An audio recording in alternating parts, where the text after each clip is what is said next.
Ladies and gentlemen, it's time. It's Thursday. It's Korner Booth pregame.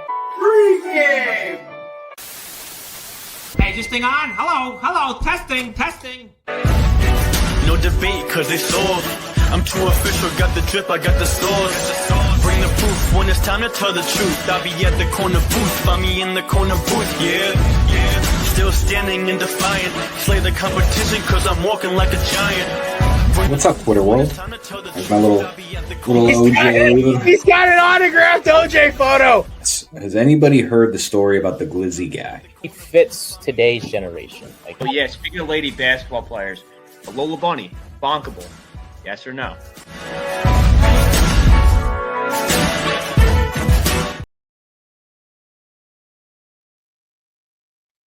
Man, it makes it look shorter than I actually am. Ladies and gentlemen, welcome to the Korner Booth Podcast. Wow. Oof, throw me off a little bit. It's Monday. It is, I believe, May 19th. We are 2 weeks away from the UFL playoffs. Your boy's coming off his second perfect week. Nate, keep copying me, buddy, because I'm like running straight to the finish line. We have a special guest today. Zach Keilman from the UFL pod is going to join us in about 10, 15 minutes or so. We are talking conference finals basketball. Certain head coaching favorite of ours got a multi-year extension. We've got to talk Angel Reese versus Caitlin Clark, which somebody compared to today, Steph Curry versus Andre Drummond, which is hilarious. I mean, if you think about it, it's on point. But yeah, no, I am ready for this show. It's gonna be a fun one today. Diamondbacks had back-to-back series wins. We should have swept the Rockies, but I'm not going to talk about our bullpen woes. Half our team's on the IL. Survive and advance, baby. That's what it is. It's a marathon, not a sprint. But either way, rocking the shirt in honor of a certain head coach getting an extension today. So congrats to Coach Siranni. We'll lead off with that. But first, my co-host, Knicks fan, at least one New York team's winning for him. And his Yankees took 2 out of 3 for the Mets, I believe, ladies and gentlemen. Matt Ordazzo. Yeah, it was a great weekend. Knicks 1-6, like I was hoping. They beat the Celtics. They took them down, and they took 2 out of 3, like you said, against the Mets. And Juan Soto did not at all have a good series, and it was just a win-win. Just you couldn't draw up. The weekend could have only been better if they actually swept the Mets, which they had that chance to do, but they didn't. But I'll still take a 2 out of the 3 game series win for the Yankees, and a Knicks advancing to the Eastern Conference Finals for the first time since I think 2000. Yeah, I'm really excited. I'm just excited for Knicks Pacers. Like, you can't. This is gonna be great. I love it. Like, I'm getting giddy thinking about it. We get SGA. We get Tyrese versus Jalen Brunson. This is what the NBA needs. It's not like it. This is like literally tailor made for helping usher in the new generation of basketball and like basically excommunicating generation that we just dealt with the last 15, 20 years of Curry, Durant, LeBron, Melo, whatever. Like, listen, that was great. It was great for basketball. But I swear to God, if I saw LeBron in the finals one more time, my basketball, I would have been like, I'm done. This is ridiculous. You know, listen, Halliburton, Anthony Edwards, SGA, and Jalen Brunson are definitely 4 of the top guys with those 4 remaining teams. And it's just really, no matter who wins, it's really cool to say that one of those guys are going to be getting their first rings of their young careers, and hopefully it's Brunson. But if not, I hope it's Ant Edwards for you. It's so funny because everyone's talking about in like the main chat right now that in like the main like Twitter feed and everything else, how we make it's gonna be crazy. Like we're talking about like everyone wants Minnesota versus New York. Listen, that would be awesome. This is the I love. So full disclosure, Matt. I've liked the Pacers for a long time because of Reggie Miller. Mm-hmm. I've been a Reggie Miller fan since I was a little kid. I saw that documentary when I was like 10 years old or 15 years old, and I was like, I love this dude. This is crazy. NBA Live 03. He was still kind of nasty, bombing threes. Even go back to like the NBA Jam days, he was disgusting. But like, I gotta say, man, like this is gonna be a split. These are my 2 favorite teams in the Eastern Conference right now, and they're playing each other. So I gotta kind of listen.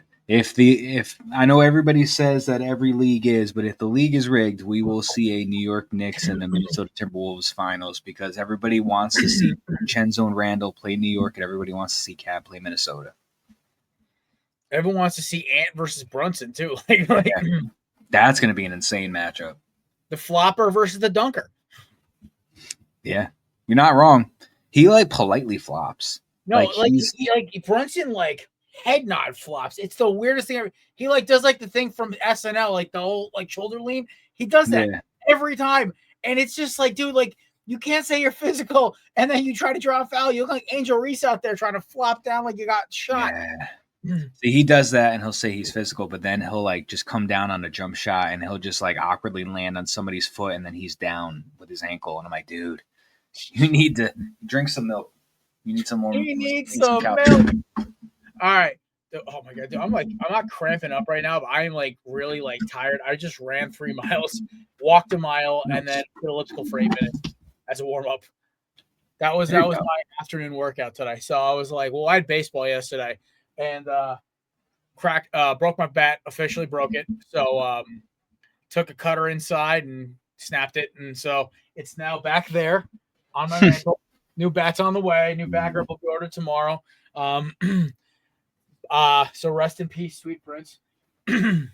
But also joining us now, speaking of sweet princes, ladies and gentlemen, our producer, Big Nate. What up, Nate? Oh, you got scared. I wonder if he got producer powers back.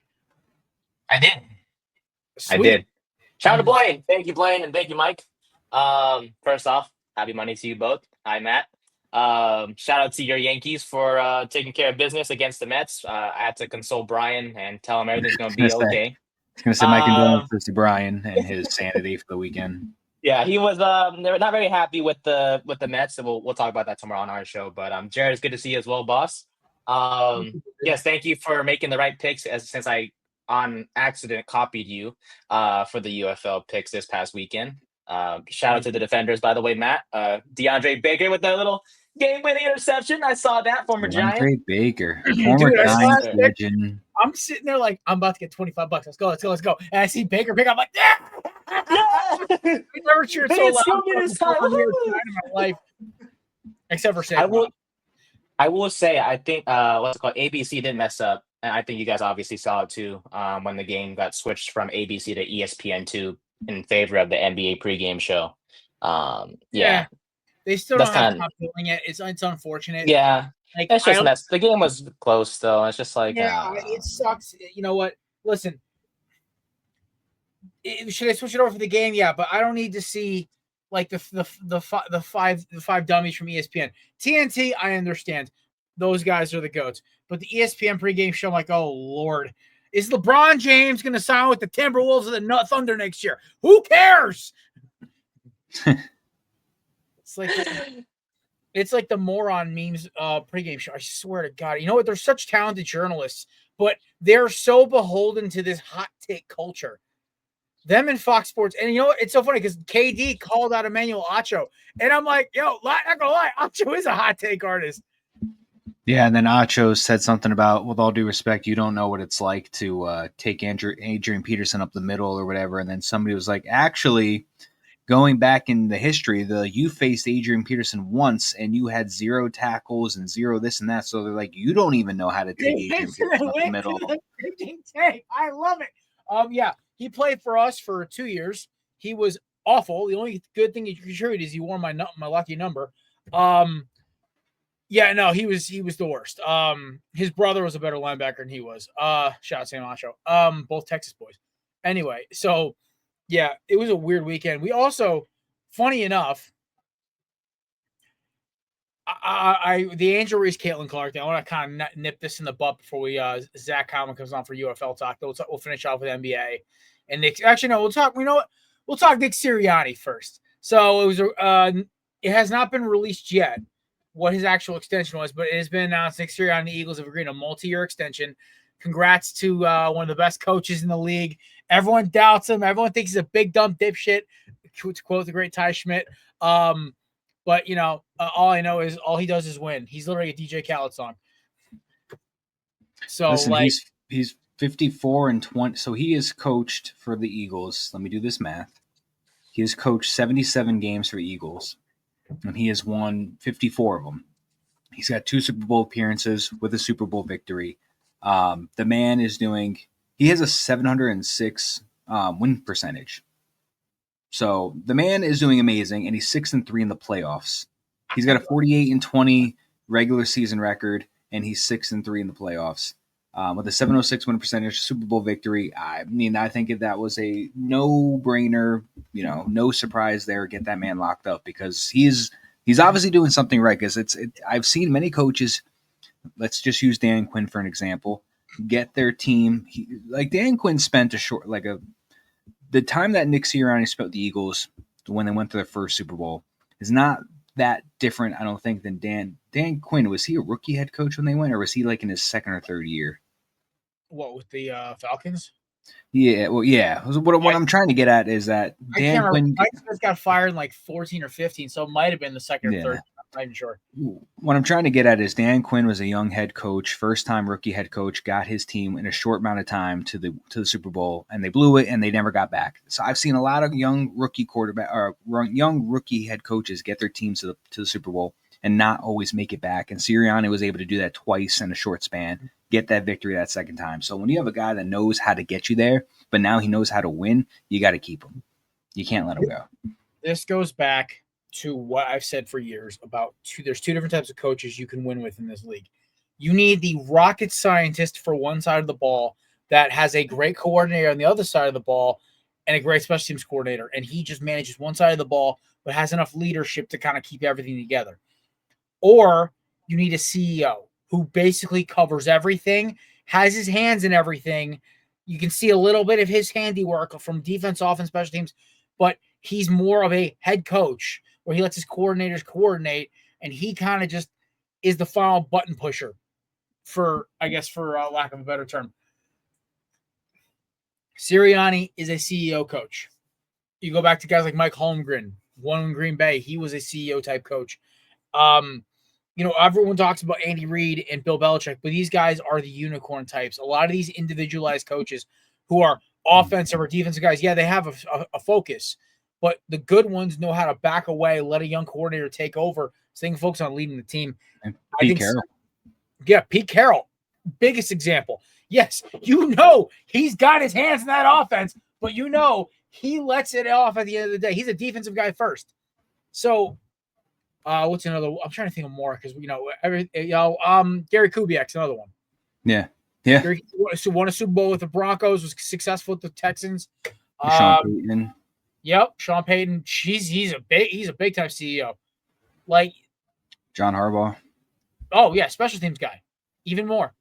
So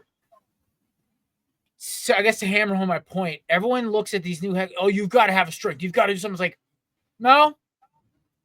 You just got to be the guide. You got to be the point of the spear along with the GM, with the quarterback, and maybe with a couple other team leader guys. You got to be up there at the front line. But it is almost, I wouldn't say easier to win with a CEO coach, but it gives you more wiggle room to be creative. And you look at look, it gave Kellen Moore the shot at redemption to now be a head coach of a team that's probably going to win 2 games, but still he's got a head coaching job.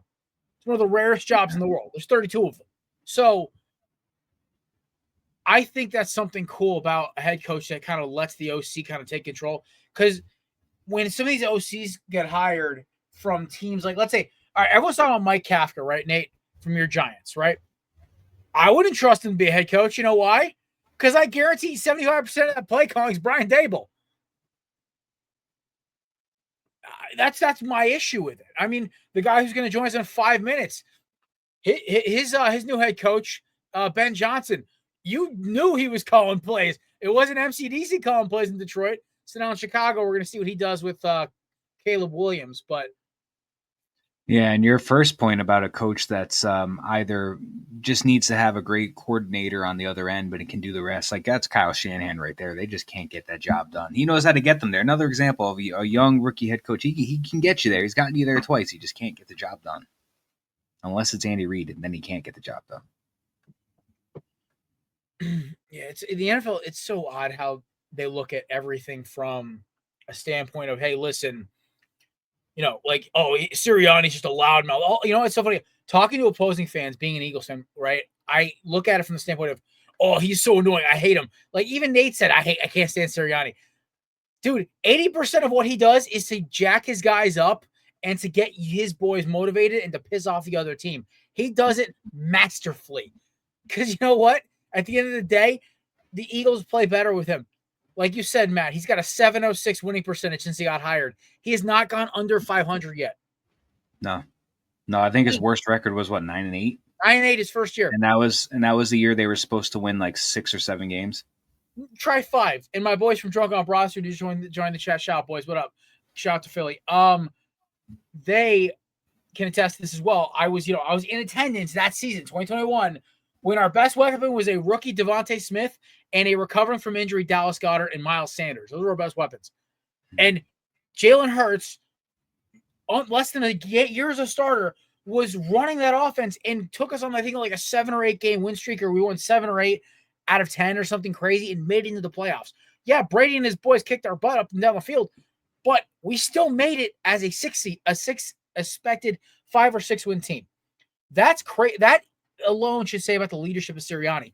Now, did he kind of overstep the year with Brian Johnson? Yes. Well, Brian Johnson had the football IQ of a 2x4, like this gentleman right here. Same football IQ as Brian Johnson. I rest my case. So I will say, I apologize for dropping a 2x4 on my foot, by the way. Or actually, it's 2x6. Anyway, so to kind of put this to all to bed, Sirianni learned from his mistakes with Brian Johnson. Let Kellen Moore coach. I guarantee the new gentleman who was named, I can't even remember the head off OC for the Eagles. Nick, you give me the name of the Eagles OC when you get a second. Eagles OC, whatever his name is. I believe it's Gabe or something like that, or it's something Greg. Kevin Patullo.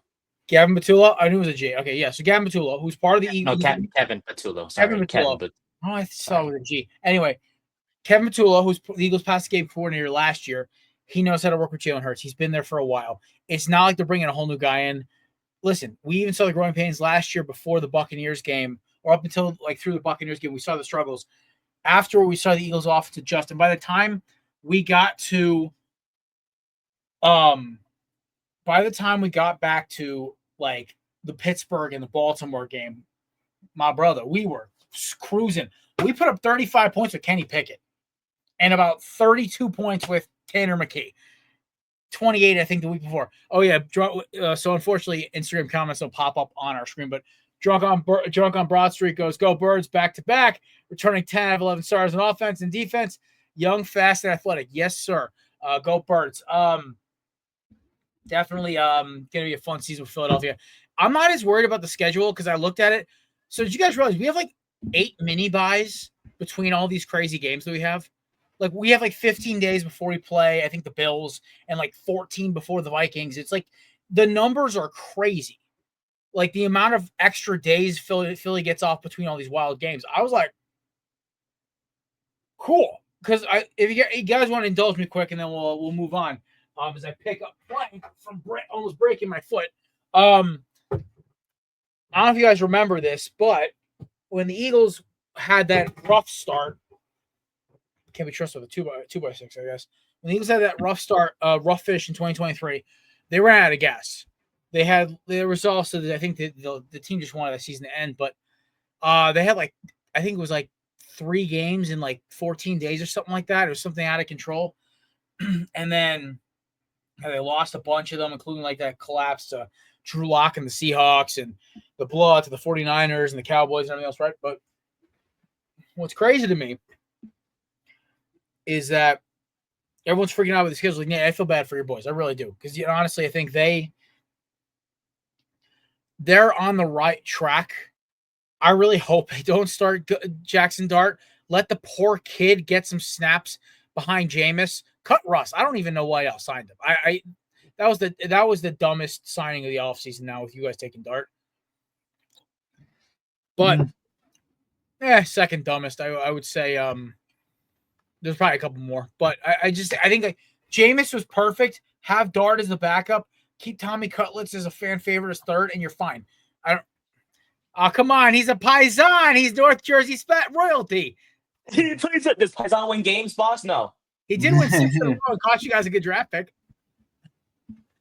I like the Russ signing for them. I think that's a good guy for Dart. I would rather Dart learn behind Russ Wilson than I would for like a Jameis Winston. So I think how it's going to go, it's going to be Russ, Jameis, and Dart as the 1, 2, 3 quarterback depth. And then next year, I think it's going to be QB1 Dart, backup is Winston, which is pretty much what I thought it was going to be with Sanders when I thought they were going to draft him. But it's just Dart. Yeah, you know what? It's weird to me. The whole Ghost is using my chair as a go-kart across the room right now. Jeez. Sanders, is this correct count? Yes, this is a correct Adam Schefter account, I believe. The Browns have signed quarterback Shedeur Sanders to a 4-year, $4.6 million contract. As a 5th-round pick? I mean, let me make sure this is a real Adam Schefter. It says it is. He's got 11.5 million followers, so I would say it is. Yeah, that kid has a lot of money. I'm sure that he'll be fine with one. Yeah, I was going to say, is it the whole total value of the contract 4.4, or is it 4.4 annually? No, it just says a 4.6 million contract. So it's 4.6 over 4, so it's about 1.2 or something. No, 1.15 roughly, I think. Like that, yeah. And like less than 500,000 guaranteed. Legendary. Yeah, that's a typical 5th-round pick. So legendary. Nate's showing off a Timex instead of a Rolex. I'm showing off one of those $25 watches you get from like a Zoomies. That's what I or an Eblins. That's what I could afford. It's not a G-Shock. It's a knockoff. It's an R-Shock. Yeah. The G-Shock is slanted. Don't look at it too close. I got it off of the corner in New Haven, Connecticut. Hey, buddy, it looks like it says U-Shock. Yeah, the G is a little crooked. And it's missing the inside. I don't even think that's the correct time. What time did you set it for? Oh, he said it was for this time zone. Buddy, it looks like it's for like Thailand. This clock goes up to 15. Yeah, this does. Oh my Lord. All right. Our guest should be here momentarily. Unfortunately, show ran a little late, so he's glory jumping from pod to pod. We'll talk Angel Reese and Caitlin Clark quick. So, if you guys missed over the weekend, WNBA opened up. Woo! Nobody cared except for Caitlin Clark started playing, and Paige Becker started playing as well. And the Valkyries of Golden State. Sorry, they got blown up by WNBA team. Yes, it is. We got blown up by 20, so I might switch team before it's too late. Are you going to be doing a WNBA six-pack? Probably not. I'd whoop them. I could start that from my show, huh? I could start that. Oh, you're right. Brian's got to find something that's good to root for because his Mets are terrible. See, the Mets, it's funny. The Mets have a great record, but I think they're only half game in front of Philly. You know what the worst part is about the Mets? I've been saying this for months. They listen. They own us for some reason. I don't know why. They come into Arizona and for some reason like a vacation, then they kick our butt up and down the field. But with the Mets, I said at the beginning of the season they will find a way to blow this. And the fact that it's already, I think it was what's that girl's name? Kate something. She's the baseball TikToker. She's really big now. I can't remember her name. She's a big Yankee. So I can't remember her name in my life, but. She was talking about there's an article, I guess it was written today, that Soto's starting to regret signing with the Mets. And I'm laughing. I'm like, oh, buddy, it started early. This isn't as bad as Jason Bay, but it's not great. Yeah, there's a bunch of reports out about that. He's not happy, this and that. I don't know if we're going to be talking about the Subway Series at all. We can get into that later, but maybe at the end. I mean, if it's true, the only person that truly knows it is Juan Soto. This is something that we will never get confirmation on. We will just have to speculate. He made his decision, and we will talk about it later if we have the time. I know we're talking Angel Reese, Caitlin Clark. I don't have too much on it. I would say Angel Reese had a better rookie year than she did. She's not having a good start. Probably only the first couple of games. I don't know. I didn't watch the game, but all the clips and the highlights I'm seeing is just her with a bunch of missed shots. Caitlin Clark's obviously probably the best player in the WNBA or one of. By a mile. She's most entertaining. Asia Wilson, I think, is still the best player, but she's the most entertaining, Caitlin Clark is. Because, dude, it's like watching like a little hybrid of like Steph meets Magic meets Kobe. Yeah, and listen, Caitlin Clark took a lot of bumps last year, and she gave Angel Reese one, and she had a big thing to say about it. So I got to. I don't. It's a fun rivalry. It's fun because it comes from college basketball and it comes into the pros now. But at the end of the day, Caitlin Clark's going to always be the better basketball player.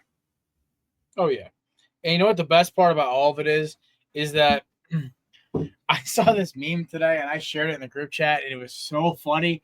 It was like somebody put this in like NBA terms and it was like Steph Curry having Steph Curry getting annoyed, getting bothered by Andre Drummond. I was like, that's so funny. And I'm like, I mean, field goal percentage wise and points per game, that kind of tracks. Yeah, to me, the whole Angel Reese thing is just hysterical. I actually kind of liked her. She was at LSU the first time, but oh, Steph Curry versus Andre Drummond with a BBL. That wasn't the one I posted. That was funny. I've seen that one. It's funny. Well, I think Nate, it's in the podcast and chat group chill. I mean, podcast and chill group chat. Word fart. Zach is running a little late, so we're going to go into NBA after this, obviously, and we'll kind of work our way around it. But the one thing I got to say is about this, like, and I think it was it? Well, no, it was Gilbert Arenas. Gilbert Arenas was like, dude, like, it's no comparison. It was like Caitlin Clark is just doing things that, like, against, like, the guys, like, she's throwing around. I think it was one of the other WNBA legends was on a podcast. She was like, she's doing things that, like, the girls haven't seen in the game before. And I'm like, yes, that is why I'm a fan. I have no reason to care about the Indiana Fever or anybody in the WNBA besides Kelsey Plum because I've had a crush on her forever. Sparks. And also, listen, she's a cigar. She has her own line of cigars. Goat. Anyway, so, like, but Caitlin Clark is so entertaining to watch, even for non-WNBA fans like me. Like, I love the NBA because I grew up with guys like T-Mac, KG, Duncan, Reggie Miller, Vince Carter, entertaining players, right? Guys who make crazy plays. Listen, Michael freaking Jordan. There's no one. Like, when I was in North Carolina, I like watch North Carolina basketball. Jerry Stackhouse, Antoine Jameson. We're talking about fun guys. Jason Richardson when he's on the Warriors. We're talking about back when the Warriors were actually a team you could root for. So, what are those guys all in common? They make big, exciting plays. They dunk on people. They hit crazy shots, all this other stuff. Why is Caitlin Clark fun? Women's basketball can kind of get a little slow, a little repetitive. It's like why I liked Candace Parker when I was a kid. She could dunk. It was cool. Brittany Griner, before she went, got locked up and all that stuff, would dunk on people, block shots. It was entertaining. Caitlin Clark is doing these crazy passes, hitting threes from the logo. It's a new kind of thing. When I watch Angel Reese, I see her basically doing a rebounding drill for herself. Just chucking the ball as hard as she can off the backboard, get it, and then trying to score. And I saw a TikTok. This guy was trying so hard to edit her highlights to make it look a great game. And I'm like, my brother, you look at her stat line. She took like 4 threes. She hit one of them. Like, that's 25%. That ain't flying in the NBA. And listen, if she didn't talk as much as she does and she didn't try to make the spotlight about her, I wouldn't care. But I'm treating her like every other superstar would. If she wants to talk a big game and get in people's faces and clap when somebody gets a flagrant on them, you better be prepared to back it up. That's just equal opportunity. You think she's just trying to be the bad guy of the league at this point? No, because she said literally after she got knocked or whatever last year when she had like the little mental breakdown, she's not trying to be the bad guy. So my biggest thing is like, listen, sweetheart, like I'm not trying to be a mean person to Angel Reese. I think, honestly, she's a very talented basketball player in her own right. I think she puts too much of the spotlight on herself, which she's got to work on some things in her game. But going after Caitlin Clark, like, why? I get it's for ratings, and shame on the WNBA for pushing it. Because, to be honest with you, when they played on the court together, the All-Star game, it looked like they were having a good time. And also, yes, she flopped the hell out of that foul. She totally did. That Caitlin Clark literally went down on the arms, and then she dropped like she got shot. And I'm like, really? And it was going to be headline news. Way to talk about it. But you know what the first name in my thing says? We're talking We're talking basketball. Go Wolves, baby. Go Wolves. All right. So why am I flapping my wings? That's Battlehawks. So Eastern Conference, West Conference finals are set. Timberwolves and Thunder will kick off tomorrow, and I believe Knicks and Pacers Wednesday. Yep. My buddy said it, he's like, I'm bringing you to MSG if it's Timberwolves Knicks. I'm like, my brother, I was like, dude, I would love to, but like I can't afford those tickets. Yeah, and the celebrations afterwards, you may not even get out of the city. Yeah, I might literally get jumped if I'm wearing Timberwolves gear. Yeah, I don't feel like having Escape from New York 2025 edition. That's, by the way, for those of you who are young, that is a Kurt Russell movie from the 80s. My biggest thing with both these series is, one, this is the series that the NBA fans deserve. This is going to be one of those things where, and McCarthy in the chat just joined, he goes, slick kicks, dirty tricks, pick up sticks, Knicks in 6. That's a good one. I like that one. I like that. I actually do think, you know what, we'll do our predictions in a second, but in a few minutes. But I low key, the Knicks to me have shown they have enough resiliency and they have enough guys coming off the bench where they can score. They can play. They can do more than just play defense and get the ball to Brunson and Cat. So, and obviously Miles Bridges. Or Mikal Bridges, right? Yeah, Mikal Bridges. Okay. Yeah, I know there's 2 Bridges in the NBA. So, and there's like 7 in New York. Get it? Bridges. So anyway, the Knicks have a lot of depth off the bench. They proved that in this series. And you know what? I challenged them. Remember, guys, we came in here after game 5. I said, listen, like, the Knicks better not roll over and show their belly right now. They really need to step up and hit it, and they did. They came out and socked them right in the jaw, and they got them. They put Boston away quickly. And we said it. We were like, you know, they probably just thought like Boston was going to, you know, just roll over. And they gave them one last fight, so I'll give them credit for that. It was a good, sturdy little punch, but Knicks proved they were the better team. Now, this Pacers team has kicked in the head of every team they've played so far. They took out the 1 seed Cavs in, I believe, 5 games.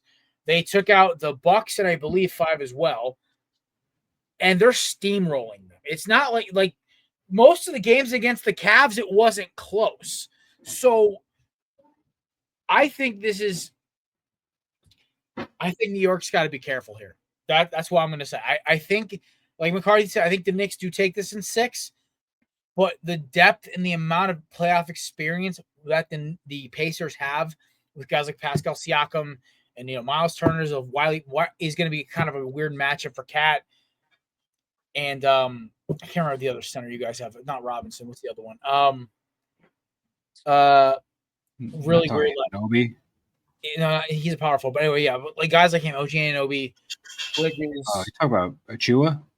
I don't even know. Who cares at this point? My point is, there's a lot of weird matchups here in this series, and if the Knicks do not keep the lockdown defense, keep the scoring up, like Indiana can score fast and efficiently, and they move the ball well, it's going to be a weird series. I think this series goes 6.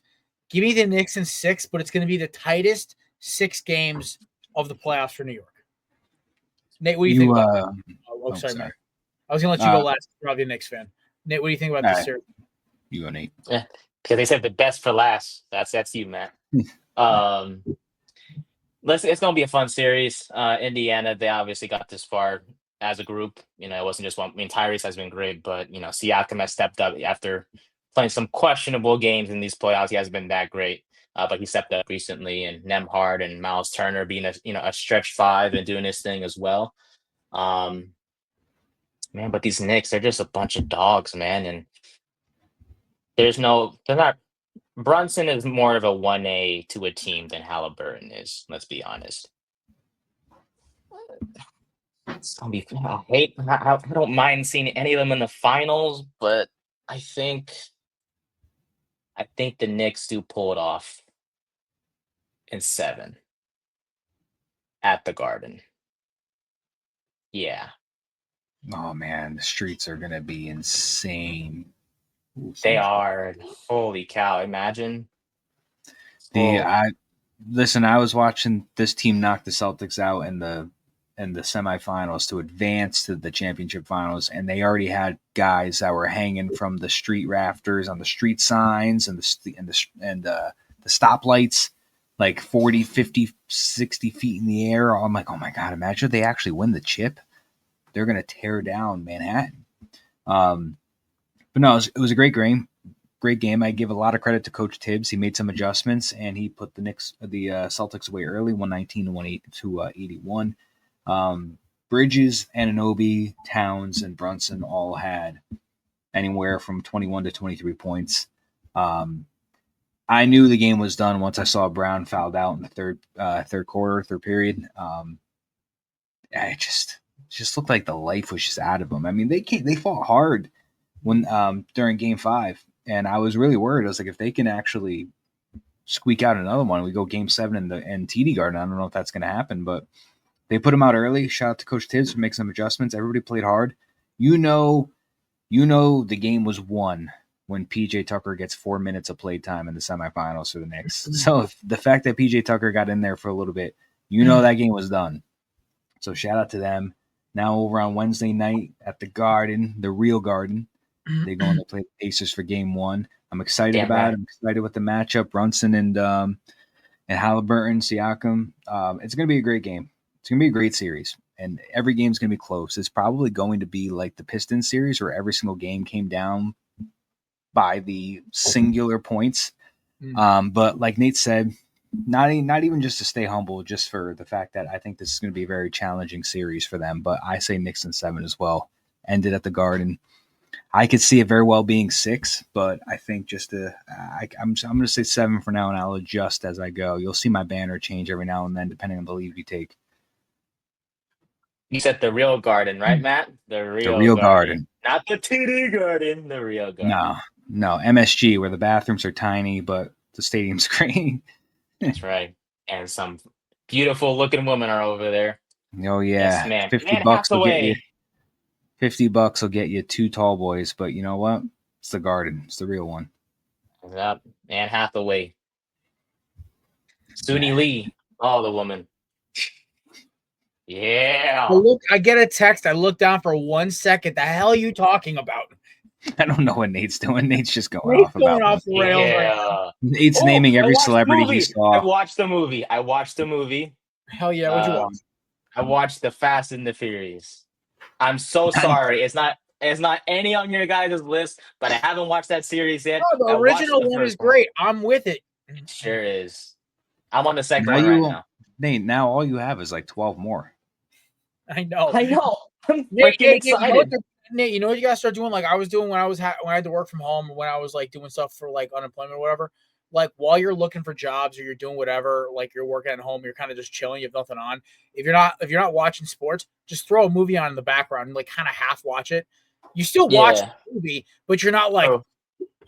I know. I like being focused when watching movies. That's why I don't miss any details. See, I'm the opposite. I like having a distraction, unless it's like something like Star Wars or Lord of the Rings, or like something I get really nerdy about. I'm like, oh, cool.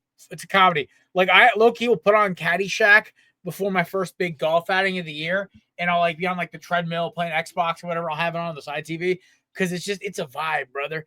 But I don't know, I'm weird like that. I like having. I think I focus the best when I have 3 screens going at once. So I'm weird. Yesterday, when I was doing my notes for my show on Tuesday, I put Giants Bears highlights on from when we beat them 2 years ago because I wanted to feel what went, or I wanted to kind of see what winning felt like again. Yeah, it's okay. I sometimes, if there's ever like a Jets game on NFL Network for some reason, it's one like when they play the Jets versus the Packers like a couple years ago with Zach Wilson. I tune it on too because it makes me feel good. Yeah. When I had hope. Nate, if you watch all the Fast and Furious, let me know which one you got to where you were like, are they done making these now? Let me know when it took you. Okay, I got you. Like yeah, I'm excited. Once I got to like the 7th one, I'm like, could we stop? And now they're at like 12. I will say Paul Walker is a good-looking man. No homo, but he's a good-looking fellow. Was. Yep. All right, boss. On that joke, man. Now that you've derailed the show off the rails, and now we've like hit a small village with like gasoline and explosions. Okay, we're back. We're gonna talk. What's your pick for the East? Who you taking? Knicks in 7. Knicks in 7. Knicks in 7. All right, we're going Knicks clean sweep, which means the Pacers will probably win. Sorry, Matt. I should have picked the Pacers for your sake, Matt. Gosh darn it. Nah, Nate. Honestly, you're on a hot streak, and at least in what's it called in a spring Nate, football. now you know, because you know what Jared and I are doing, so you have to say OKC now, just to be safe. I know, huh? You got to save one of our teams. That's true. I don't want to see OKC in there. I really don't. I'll say Wolves in 7. I think both can go 7 because OKC is going to be really tough, but it's not impossible. So I'll say Wolves in 7. We were going to talk about the series first. You guys are rushing it, guys. We had Sorry. way to bury the lead, Matt. All right. So the other side of the spectrum, Wolves, Thunder. The 1 seed Thunder advances. They go 7 games. They smack the daylights out of like the how to put this delicately. Mark Schlereth said it best this morning. He goes, dude, like, you think Mike Malone wasn't the problem? I wouldn't say that, Stink, because I am a Mike Malone hater, but dude, the lack of coaching said it best. I think it was I think Kelsey or DJ said it perfectly last week, or maybe it was Antonio. I think it was Antonio. The lack of coaching was evident in that game, and the Thunder were running through them, and it was bad. I feel they need to rework that entire roster around Jokic. I don't think Murray is a good 2. I think he'd be a good 2 and a more, I guess, dynamic, maybe like a guy with an ace power forward, like an athletic scorer, like maybe with a Giannis, he'd be great. I'm not sure. It's weird. He's kind of like a 2B kind of guy. Murray, to me, he goes hot. Like he's closer to, like, in terms of scoring talent, or like his scoring like output is closer to like a Jaden McDaniels than he is like a Damian Lillard. And yes, I know that's like McDaniels could go off for 30, but then he'll also have 10. And I'm sorry, Jamal Murray, most of the series was a no-show. Now Oklahoma City advances. They got their depth. Now we talk about the team they're playing, who's had a week and a half off to rest Ant's ankle, to give Julius Randle the 45 ice baths he probably needed to just absolutely beat the snot out of the Warriors himself. Rudy's going to do Rudy things, and then we got the rest of the Timberwolves bench. And a 2,000-year-old Mike Conley Jr. Now, we'll say this. I think in terms of amount of scorers who can go off, I think Minnesota has the edge there, but who is the better scorer would be, obviously, Oklahoma City. What I want to see is Minnesota's physicality versus Oklahoma City's finesse. That is the biggest thing for me. If Minnesota can just beat the snot. See, last year, Minnesota tried to out-physical Dallas, but they're worn out. Now Minnesota's played a total of 10 games in the playoffs. I believe OKC has played 7. So they've played 11. So only 1 game advantage there. But Oklahoma City is coming off of a brutal series against Denver, where Minnesota, I believe, won their last game, Tuesday? I believe they won. Mm-hmm. So they're getting a week of rest. To me, I know Minnesota is going to come out and they're going to just try to get physical. And the key to me is, 1, hitting their shots, not overdoing it on the 3 ball.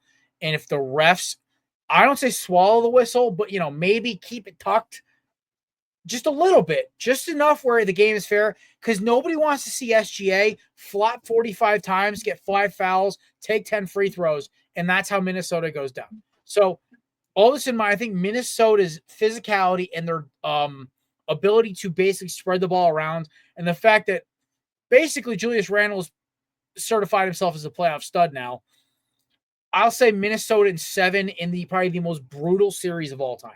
Like, this we might get some blood in this series. This is bad. But the SGA, I think the SGA Anthony Edwards playoff rivalry will begin with this series. So I think this is the beginning of something beautiful for the NBA and the Western Conference, where I think you have both the rivalry in the East with New York and Indiana, but then you also go across the country. You have Minnesota and Oklahoma City. And the best part is, besides New York, there's no big markets. This is all medium to small markets, which is beautiful for all the teams people who feel like the NBA just caters to the big guys. The Knicks have been getting crapped on for years. The Timberwolves were a laughingstock besides Kevin Garnett and the one Jimmy Butler year. And then Indiana hasn't really been like that good since PG or before that, Reggie Miller, Jermaine O'Neal. And Oklahoma City, besides it's a couple years with KD and Russ, not really that good either. So I think this is an awesome four. Fellas, what are you thinking from Minnesota and Knicks? Matt, I'll start with you. We'll go to Nate and we'll run to our guest. I'm excited for the series. I mean, the Wolves made light work of the Warriors. I know they didn't really have Steph, but they took them 5 games is all it took for them to win that one. I know Denver took Oklahoma to the limit. Oklahoma may be the better team on paper, but I'm picking with what I want. And I want to see Jared happy, and I want the Wolves to go. Listen, I still got a soft spot for Randall DiVincenzo. Who doesn't like Ann Edwards? So I'm rooting for the Wolves in this one. I think they go 7. It's going to be very difficult. Like you said, they're going to try and play physical basketball, but they're well rested. And they're ready to go. And like I said, OKC was taken to the limit by Denver, and we'll see. I mean, a lot of people have the Warriors going, and it's a little bit of a surprise there. So it all depends on the heart that you got, and I think the heart lies in Minnesota. So give me the Wolves in 7. I think to Minnesota, how last year ended, they want this more. I think SGA and the boys are kind of just like thinking they're going to kind of like they're going to keep going by. But I think Denver, the only reason they lost, they have no head coach. They weren't able to make critical decisions. They had just as talented of a team. They just couldn't do it in crunch time. I think Oklahoma City's going to have a little bit of a rude awakening. Nate, who you got? Well, Thunder low-key are at a disadvantage because they don't have like 1 day of rest between Game 7 and Game 1 of the conference finals. Obviously, they're a loaded team. They got depth, but then there's your boys, man. Yeah, that son of a gun who may not take care of his kid, but he is a solid player nonetheless. He offered to pay the whole sum in one shot. That's on the Musk. I'm just kidding. I'm not advocating for either side of this case. I'm just saying that's factually incorrect. He offered to pay for the whole thing. The judge said no. No, I get you. No, but I mean, Minnesota, they've gotten this far, and company has taken out 2 future Hall of Famers in LeBron and Curry throughout his playoff run this year. But like I said back to the Lakers series, if the Wolves are going to succeed, it's because the supporting cast needs to step up, and Julius Randle has an outstanding job doing so. I thought he was going to be one of those guys that kind of disappears in the playoffs, but he's done nothing but prove me wrong throughout this whole series. And I think with OKC, we saw Jalen Williams struggle a little bit as well last series, so that could possibly continue. But I'm gonna say OKC in 6, but it's for reasons that Matt explained earlier. Mm-hmm. I got you. All right. So enough NBA. We're gonna talk. Obviously, we'll keep talking about Thursday until the end of the finals. This is the most NBA we've talked in this show probably since the beginning. So I'm feeling it's been some time, boss. It's been some time. Listen, Nate, I think the last time we talked this much NBA, you were still in high school. So I was back when our next guest was part of Belly Up still. All right, ladies and gentlemen, joining us now, the host of the UFL pod. He is a devoted Chicago Bears fan, and he knows everything about football that's not NFL. Seriously, you ask him about anything from arena to I want to ask him about this new European league that's been going on for a few years since COVID. One of these days off camera, because I'm really curious about it now. I keep seeing all these little TikTok stories about it. It looks so cool. But he also is one of the hosts of the UFL pod. We, of course, have been covering the UFL, at least for our sake, at a lot more of a pace this year. Your boy is kind of running away with the picks this year. Go Battlehawks. Ladies and gentlemen, joining us now, our boy with a magnificent mustache, Zach Keilman. Great lead in, Jared. Glad to be on with you guys. And let me say, yeah, you're mentioning, I believe, what is European League of Football. I will gladly talk to you anytime as we do off show as well about any of the stuff going on in the football season. So please, please. It looks so cool. All the dude, it is one. I know. Look, UFL's a lot in the States. ELF. it's slept on, man. And they got a really good deal with DAZN they just got this year, so real easy for US people to watch now. And Fubo, apparently you get 1 game a week just by having a cable subscription. So like they're trying to get inroads here, but they're building, man. It's a growing league, so don't sleep on it. I love it because hopefully this leads to more national kind of games, like maybe like even if it's very like low key, a national tournament that's not as embarrassing for us as the U20 game where Japan kicked our butts. Yeah, I mean, listen, we had a bunch of D2 guys playing Japan's best players, but I digress. Should have put better guys on the field. Anyway, we're the damn country that invented it. So, but buddy, listen, we got 2 weeks left in the season. So far, things have looked pretty good. I know we had you on right before the season started. Most of your predictions have come true. There was one I want to bust your chops a little bit about, but this team's a lot of turmoil. You said the Showboats might have a better record than my Battlehawks, and I kind of want to just take a little victory lap on this one because 6-2 clinks the playoff berth. I'm a little worried now for picks if they're going to sit their guys. It got me a little worried. Actually, I'm really worried because every single team in the playoff picture is playing. I think a team out of the playoffs this week, and for picks, I believe 4 above Nate and 6 above Matt, and I want my Battlehawks hat, so I'm a little worried right now. So we'll talk about that in a minute. But, buddy, I got to give your credit to your Panthers, my man. Perkins is so exciting to watch. They're a fun offense. Like, that's the one thing I worry about with the UFL. I sometimes worry about how sluggish offense gets, especially when you're plugging in new guys all the time. With Perkins, they look like a legitimate professional offense, and they're fun. Oh, they're a joy to watch. And, it's a shame because Perkins is dealing with some ankle issues right now that, late change in last week's game. Now, they did pull it off against Houston, but I digress.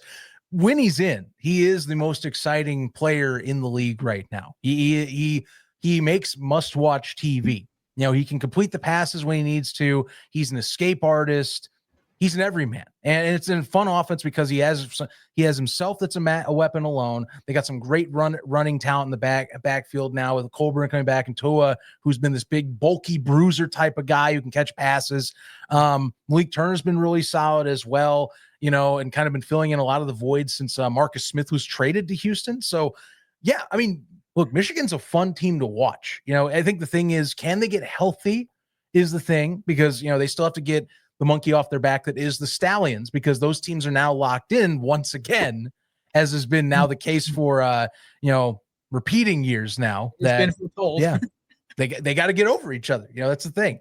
Who's going to come out on top and be the ultimate? We're going to find out soon. But I feel like they have now the best possible roster with, of course, the conditions Birmingham's running into. It seems to maybe change that narrative and change the dynamic of who fits in that conference this time. Still got to prove yourself, but Bryce feels like the guy. So we'll obviously start with this game because we obviously do our 4-pack every week. We pick the games, almost like the 6-pack we did for football back we've done for years. Your Panthers were the only team that's won by more than one possession. So congratulations. All right. The only team who actually didn't give me a heart attack. I will say this though, the Roughnecks, the team they played, we talk about the Panthers have been a very explosive offense. They've been playing very well all year. They really haven't had any down games. Even when they lost to my Battlehawks, it was really close. Like, they played very well. The Roughnecks have kind of been that team that's kind of come on of late. The boys on the defense, led by my boy Cornelder from Miami, engineering of the greatest kick return of all time in college football. They kind of, I've been telling the boys for weeks, like, they play this very scrappy, mean, nasty defense, and it keeps games tight. Like, they're keeping some of the best teams in the country down to like 20 points or less and in their zone. I think Michigan's the first team to break 30 on them in weeks. They've kind of been a fun little surprise of maybe a team to watch next year because they just seem to have a lot of punch behind them for a team that got smoked in the first week of the season. We thought was dead in the water. Right. I think this is where we get into talks of, what does the roster look like next year? Remember, this isn't the NFL or even in some regard, the Canadian Football League. Canadian Football League more still has 1-year deals, some 2-year deals, but a lot of those, it feels like a lot more times you see guys stay with their teams there. And maybe you're not as much worried with the uncertainty. I could be saying this wrong, but the UFL in particular, they're all 1-year contracts. You got to think about the NFL angle always with this, and who goes, who stays, how long they're out, and when they return. And, I'll be frank, I look at Houston's roster. They do have a lot of returning guys, and I think they found that pool of vets that they really like. Now, what I do want to see, though, and it's because of, like what we talked with turning a corner, I think defensively, I think they found their voice. I think they've also found the right guy in Tom Cable to run the fronts. That has been a huge addition. Yeah, I would say. And keep in mind, week 1, he was actually grilling CJ Johnson on the sideline, and it was caught on camera of him pretty much coaching up his own head coach. Remember, Tom used to be, we don't know this, used to be a head coach for the Raiders, just was caught in that, late Al Davis firing spree in so many regards. It's nuts to think back that it was like he was a 1-year coach. You have a few others at the time that have 1 year for like 6 months or whatever it was. Mm-hmm. Then we had Art Shell. Art Shell, yeah. Art Shell finished, last I checked, he had an 8-net record for that year, too, and he got fired. Jack Del Rio for like half a season, then he came back again or something. It was something insane. But you're totally on point here. Maybe Dennis Allen, I think, at one point as well. Dennis Allen with the Raiders. I mean, yeah, that's a whole other story. But yes, no, Tom Cable was a huge addition this year. And quite frankly, I think, and credit, I say this because I believe we're going to start seeing more of this with like players that, okay, we get the NFL look, but we know if you want to keep playing, you can come right back here. Mm-hmm. And I think we're finding UFL stars. I really want him to start next year with Jalen McClendon as the guy. I think that, this is a guy, he has been waiting in the wings in spring football. He had a really solid fill-in role for a back half of the season, the 2023 XFL failure. The Vipers was really one of the reasons the Vipers were even anywhere competitive at the end of that season under Rod Woodson. And he kind of had to take his lumps last year waiting under Jordan Ta'amu when they went in the UFL. And people kind of forgot he's pretty good. It's just that he needs to have a good structure around him. And I think they found a guy that stabilizes what they want to do offensively. Now, can they build the pieces and kind of tick in some things? Not to mention the future of this franchise, because we talk about, that fan base needs a lot of loving right now. It's been burned by a few things, including certain coaching choices. So, but if you can get a winning product, a market like that does respond. So I think they're on the right track. If we're talking future talk and who they have in the building, they just need to find that what makes a winner win. Because honestly, like you look 2 weeks ago against Birmingham, that's a game you got to pull off. I know J-Mark coming in was a big boost and all that, but you got to pull that game off. That's the thing.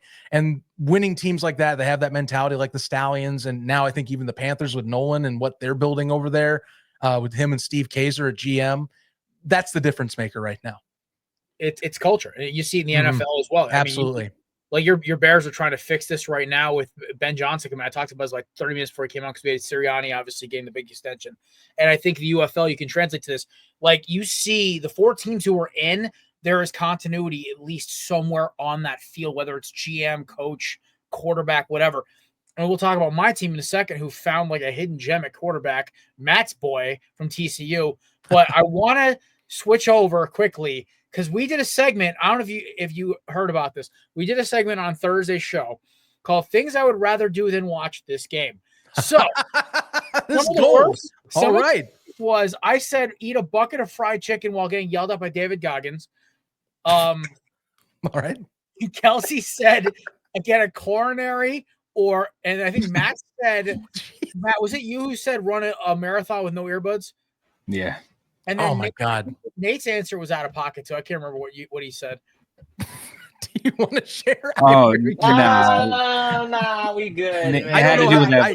To be fair, I don't know how out of pocket. So I. Oh well, listen. It was a Thursday. Our Thursday show obviously was a little more of a. Oh, I see. Yeah. You don't need to tell me anything else. I know exactly what's being pointed at. We'll tell you off camera. It was a little X-rated. It came back to a conversation we had off camera, and Nate brought like, "Nate, no, stop." Okay. I'm not trying to get canceled.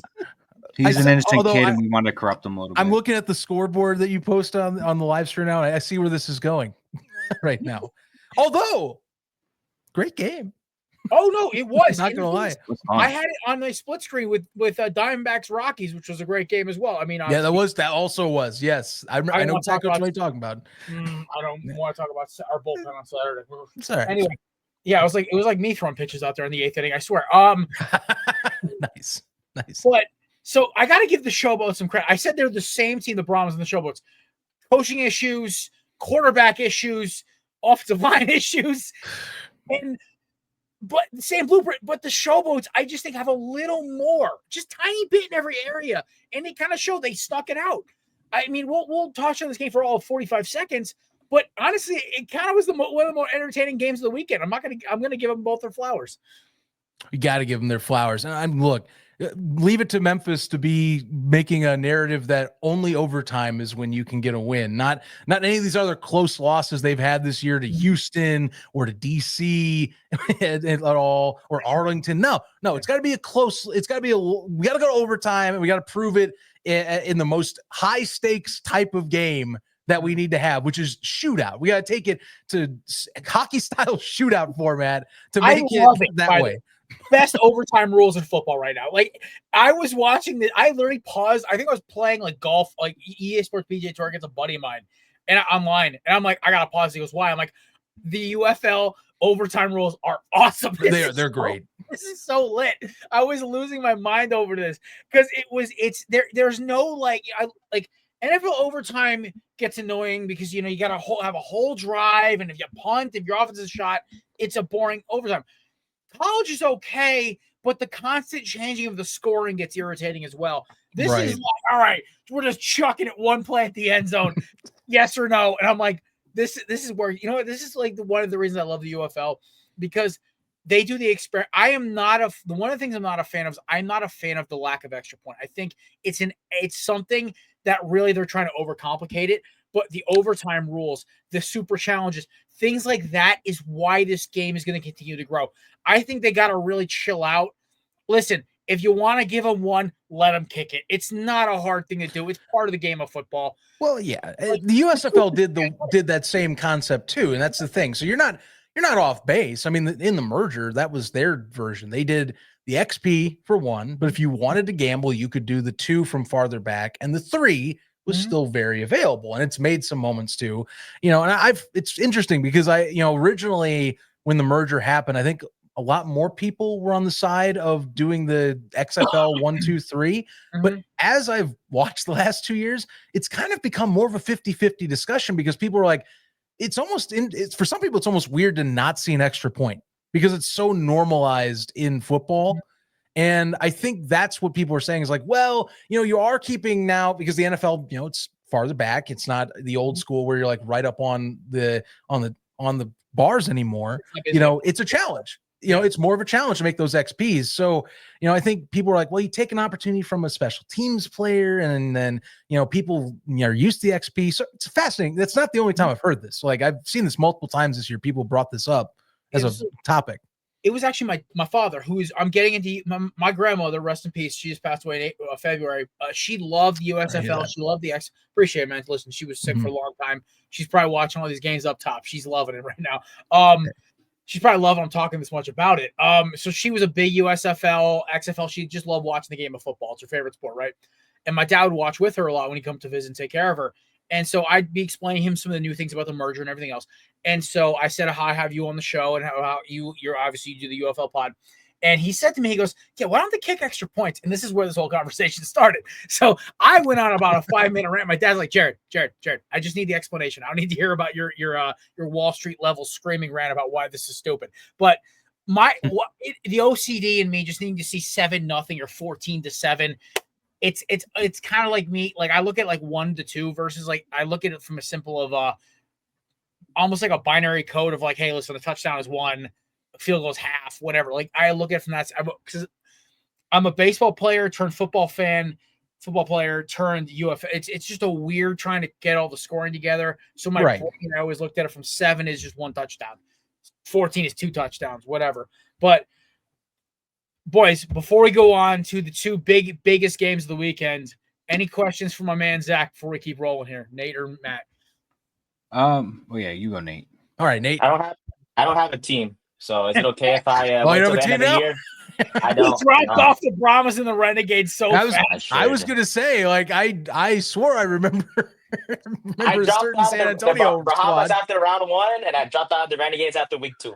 Well, I'll look. I have a great anecdote from this week at my job, and I do work in television. I'll disclose that. And we were talking about, someone brought up the league off the cuff, like they're discussing. It's like, oh yeah, like they're trying to talk like they have been following this year. Like, oh yeah, Michigan's terrible and San Antonio is really good. I'm like, well, those are both wrong. And I had to like stop, because I'm like, okay, you can't like mention this and me like sit here and go that. So I look over, I'm like, well, actually, Michigan's arguably the best team in the league right now, and San Antonio is 1-7. My guy, I said it exactly like that, and it was just like, all right. I'm like, well, all right, Well, yeah. like, I mean, if we're gonna play and you want to know, They're walking into your No. sandbox. Like, what are you supposed to do? I was like, dude, you're an earshot. What do you want me to just tell you that that's correct and walk away? There was Shed a single tear as I just accept that I lied to myself.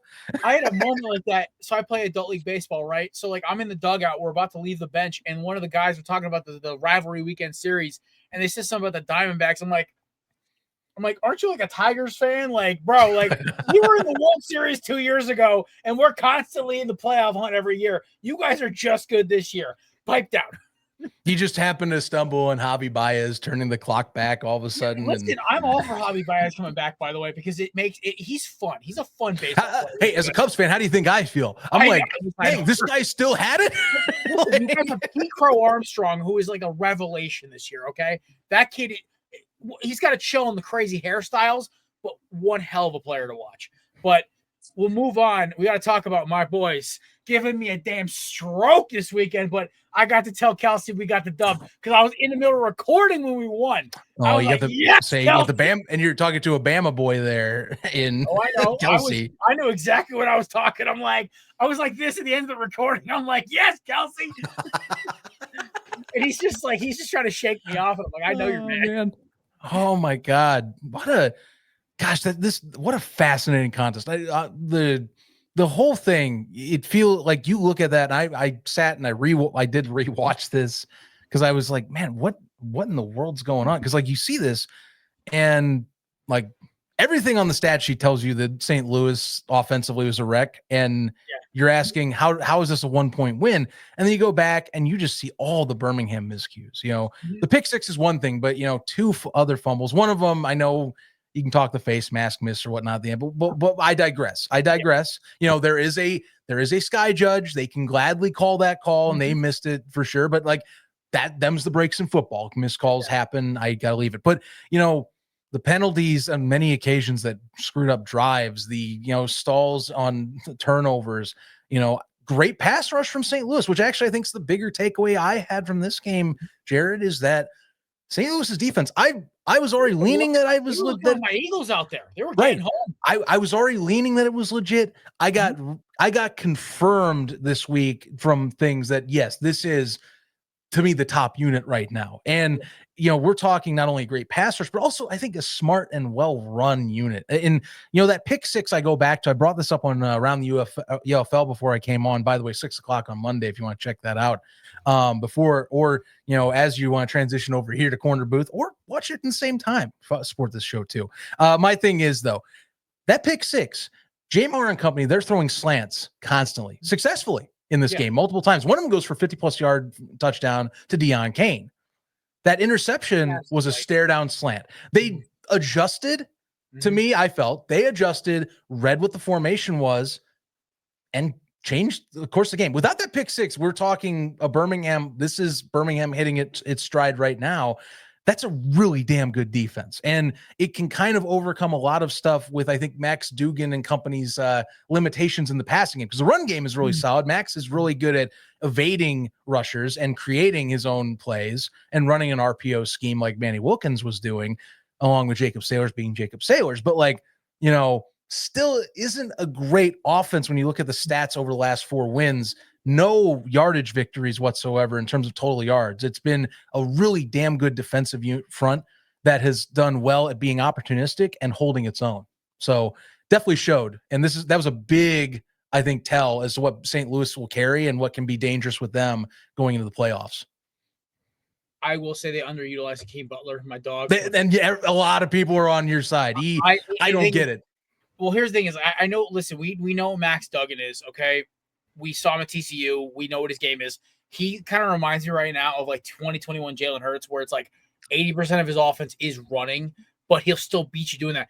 I think the problem with Manny Wilkins was Wilkins was trying to overdo the passing and not relying on his legs when there's nobody open. Yeah. With Duggan, I think it's almost the reverse. But the way this kid, the second he gets inside the 20, is just like, all right, end zone, we're going. Like, he doesn't care who's open. He's like, I'm off. And as much as it's not efficient, as much as statistically it's a nightmare, and the guy like me who looks at statistics offensively is like, it wins. And boys, you know my saying, Matt and Nate, I say it every damn show. They don't ask how, they ask how many. So listen, win ugly, win all the time. It's one of those things with the Battlehawks. Like, their pass rush is phenomenal. I am blown away. They look like their loss to the Renegades to me was, I think, the turning point in the season where I think they flipped. I don't know what they did on defense, but they were able to kind of turn a couple things around. I think losing Wilkins, as much as it sucks for Manny Wilkins himself, because, obviously you don't want to see anybody get hurt. I think Max Duggan brings a kind of rough tumble, kind of like a F it win by any means necessary kind of mentality. Dude has been bounced around the NFL. Is the back. It was supposed to be splitting. By the way, we talked about this when you came on. He was supposed to be splitting time with Wilkins, and then Wilkins lights up. I think it was Houston week 1, and then he never sees a play until Wilkins gets hurt. If I'm Max Duggan, I'm like, I am not getting off this damn field. You're gonna have to take me off in a stretcher. So I kind of like the attitude they have now. Yes, it's not pretty, and yes, they gotta get my boy Hakeem involved because he's last year's offensive player of the damn year. I think it's a must if they want to get a hosting home game against DC, and this is what I think you'll see discussed a lot. Like, DC's no slouch either. I think there are ways you can beat the defenders we've seen, but they also have a very clutch mentality at the end of games. And the one thing that does separate them a lot, and I think you can attest to this very much, is Jordan Ta'amu and company. They're the real deal in that passing unit. That has been stepping up to the plate for sure. Passing offense in the league. Yeah, I mean it's lighting the thing up right now, which honestly it's amazing because you're gonna for Bryce being out this week. That's we're talking MVP race. That's brutal for losing a game to when you're seeing him. Yeah, I was going to bring that up to you. I was looking at his stats. He's got 10 yards shy of 2,000 passing yards. He's got 16 passing touchdowns, 118 points. All of those are number one in his category. They got a 245.5 passing yards per game that the average is also number one in the league. And him and Perkins are right up there in that 1-2 punch for that MVP race. So I'm seeing if Ta'amu can get it. I've had a little love-hate relationship with him this year because he just can't. Watching the first maybe 5 games, it was very frustrating because I was just watching this guy just not hit his receivers in stride, just completely overthrow all of his guys. He would finish with, if he's lucky, 50% passing completions, which I understood the first couple of games you got to get into a rhythm, but I was like, dude, we're in like week 6 and you're still overthrowing these guys in the end zone. You got to figure this out. And he's settled in. He's been doing a lot better with his completions. He's been throwing a pair of touchdowns every game. He gets some stuff on the ground. He seems like he's now settling in a lot better than he did the first handful of weeks. So I'm feeling good about heading into the playoffs after this, especially Luis Perez, man. I don't know. Like last year, I mean, he's been the UFL XFL guru these last handful of years. And looking at his stats last year to this year, last year in those 10 games, he had 2,300 yards passing and 18 touchdowns. And I know we're only 8 games in, but now he's 500 yards shy of that 2,300 mark, and he's only at 7 touchdowns. Mm-hmm. I'm not really sure what this decline is with him. Well, I don't know. I've had a few thoughts with Arlington. Now, I'll be honest with you, I was bullish on Arlington at the beginning of the year. I was thinking, okay, and they did start out hot, 3-1. And, we're like, okay, you have a veteran offense. Defense had made a lot of adjustments that were in the right direction. Felt like it was a way better front seven than last year's Renegades. And I think for the most part, it has been a lot at times. But here's the deal. What's happened over this current 4-game losing streak is they are showing a lot of the classic signs of what the Renegades have been in last season and what they were the majority of the 2023 championship season until Perez stepped up to the plate, which is coaching's actually been, I feel like coaching and the fundamentals have been pretty abysmal in terms of finding ways to win. A lot of, I think, costly penalties have hurt them a lot during the season. I think that they're very undisciplined in a lot of areas in terms of like the little things, false starts, offsides, mistimed holding or pass interference calls have burned them a lot this year. And then if we're talking Louise, I'm not really sure because, I think the pressure is part of the problem. That was something that, to me, the front five, that their current offensive structure on the line has not been too great. It has had some injuries, but he hasn't been getting rid of the ball fast enough for what the skill set of that line is. And it's kind of caused issues too. Some games, like I think back to their loss to St. Louis in St. Louis, 12-9 on that Friday night contest. And that was a lot on Louise just not getting out of his own way in many ways. And I think a lot of people had eyebrows raised to that contest and how he played there. And it's kind of been ever since. And especially the way that it ended against DC, whether it's Stoops claiming that he wasn't setting up to make that play call and that they wanted to spike, or the broadcast apparently catching that Stoops wanted an extra play. Who knows? But it adds on to the whole season. It's been a downward spiral. This looks just like Arlington that I am used to under Bob Stoops post 2020. It's shocking to say that Bob and his crew have been terrible, I think, at prepping this team, but the allegations you can't beat in this instance. There's several years of proof now that staff, you talk about like the culture and kind of the institution that they have there with how they're running things on that coaching staff, it's not working. It hasn't been getting things done when it needs to get done. That's why they're eliminated again this year. They fell apart. They had a chance to lock things up. 4-game losing streak from classic errors. Here you are. I will say it's the usual Stoops trade. Besides Bob Stoops won national title in 2000, Oklahoma was never really known for getting the dub. And honestly, if they played, the other team from Florida instead of Florida State, they would have gotten I'm a little bitter about 2000. Anyway, BCS. Anyway, it's really funny about the Renegades, right? Because we talked about that last win, it was against my Battlehawks, right? And I was like, oh, they got a chance up there.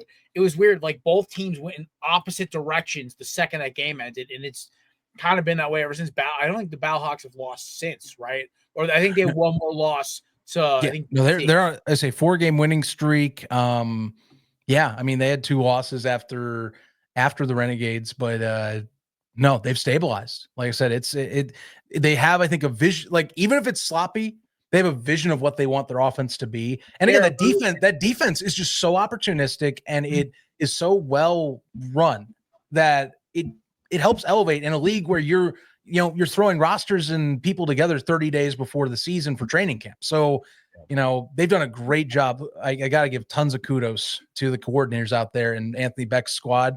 Well-coached team. That's all I got to say. I got to give Anthony Beck his flowers. I think he should win Coach of the Year because what he's had to do and deal with in roster changes, cutting guys, quarterback change, and the fact of the matter is, and we're going to talk obviously, defenders and Battlehawks is going to be obviously the talk in a couple weeks, right? Yeah, I think the defenders have now have a problem because with Manny Perez, Manny Wilkins, you kind of could adjust to what he did as a player, and he was the reason we lost to the defenders. There was no doubt in my mind. 4 plus turnovers was abysmal. And I think I texted you about this. I was so upset about it. You were. Trust me. I was keeping full story. While I was at the IndyCar race in Long Beach, California, I was keeping tabs on that game specifically. And while in the crowd, I'm just going, man, and I'm looking at these highlights. I'm like reading all the comments. I'm getting your texts. I'm just going, they really just can't get out of their own way because it feels like St. Louis has opportunities and then they just throw the opportunity away. And that's exactly what happened there. I'm fascinated to see the end of the season one because of the fact that there's nothing to play for. They're going to St. Louis. Yeah. So you're going to play back-to-back weeks. What are you throwing out there for? And this has happened in the past. So, this is why I'm scared for betting. This is why I'm really scared for betting next 2 weeks. Jesus. Well, I have my own gripes with the league on betting because they've been messing up injury reports and things. Speaking of Bryce Perkins, thank you. And this, So people have started bringing this up more. I'm getting upset with it now too, because the Bryce Perkins debacle this weekend, that is like a big betting no-no. And for a league that's trying to be serious, they have an underdog betting partnership, as well. Like I don't have opinions on the platforms. I just know they have that. But you got to report accurately what your roster looks like. Arthur Smith got in the same issue with the Falcons a few years ago with Bijan Robinson. I think it was last year. Right. I mean, that is important to have a league that is taken serious in that space, because because those people take that seriously. There's a ton of money involved. I know the UFL's small peanuts compared to like NFL betting, but like there's still people that are throwing some money around on this stuff. So, if you want the betting community on your side, you can't play around with like a guy like Perkins, who's an MVP candidate, versus Danny Etling, who, while I respect what he has done, is a definitive backup for this roster, with a Houston team that's looked scrappy and has something to play for. So rough look. And it's happened a few times this year, Jared. That's what's killed me. I think it's not just this. It happened with Butler with a week he was out. Yes, I believe that's the case. Nolan's had this twice, that he's had it where he's had guys or someone on the roster is not reported correctly, and they find out like broadcast of, not like day of or anything with the inactives. Within like 30 seconds of the broadcast started. Yeah, because as you know, the inactives, they announced the inactives, which is, that's fine. But Perkins wasn't on the inactives. Yep. So that's an instant, what are you doing? Because that's supposed to say that no one else is going to be having. And if you do have it happen, you need to tell us. It'd be the PR. So something to think about, but it's definitely been a problem. Just couldn't leave a show because I brought up on the other one before I got on here. And I know you guys talk betting, so it was definitely going to come up on here. So without a doubt. Part of our belly at bets as we talk about this, obviously. So you listen, you had Danny Garcia on your show a few weeks ago. Like maybe you can get it back. Like, hey, maybe you put in some say after Danny, listen, we love your league, but you got to help the bettors out. We're trying here. Like, listen, I'm trying to be a biggest advocate for the league. Maybe not as much as you and your co-host, but I'm trying my best to like push for the league. All my cousins and friends, they all ask like, why y'all talking about this so much? I'm like, it's fun football. It's a great league, and I'm excited for the playoffs this year. One, because my team is a good team, but two, like it's gonna be fun. It's gonna be a fun league either way. I was gonna say my last point about I kind of thought about this a little bit with the gambling aspect and everything else with the betting. I'm really interested to see obviously how they announce like people. Are they gonna? I don't know. Are they gonna be like the NFL where they're gonna start sitting guys now with 2 weeks left in the season, like there's nothing to play for because everyone's clinched the playoffs. Right. I think everyone's trying to figure out what's going to happen there. It's funny. We had Danny Etling. I know I just talked about him. We had Danny Etling on ATU before I came on here, and we asked that same question. And he's like, it's not up to me. It's in the hands of everyone else. Because I did, maybe not jokingly, but I did suggest like, is Rocky Lombardi going to find reps? Because you're talking a guy who got picked up in the draft, which implies that this is a guy you want to develop into future years and maybe see hit the field if you're worried about like Perkins getting a look, or Etling moving on because he's getting up there in years and age and kind of like more getting the vet status at this point. So, I think that's going to be a big deal. And I think for bettors, you're definitely in kind of an uncertain space. You're better off betting on the non-playoff teams if they compete against each other because they got nothing to lose. Or if you're doing prop bets, bet on those teams because I think they're going to be wanting to do that too. Although someone could make an argument that maybe they want to scout out stuff. So like quarterbacks would be up there, I think, for play as a one where you're going to see a lot of variance in the next 2 weeks of like who's playing QB, when are they playing QB? Especially the playoff teams. They'll be experimenting a little bit. I feel like. So the only non-playoff teams that are playing each other are Renegade Showboats. And you have 2 playoff teams in the Panthers and Steins obviously play the rematch next week. But like my Battlehawks play the Brahmas.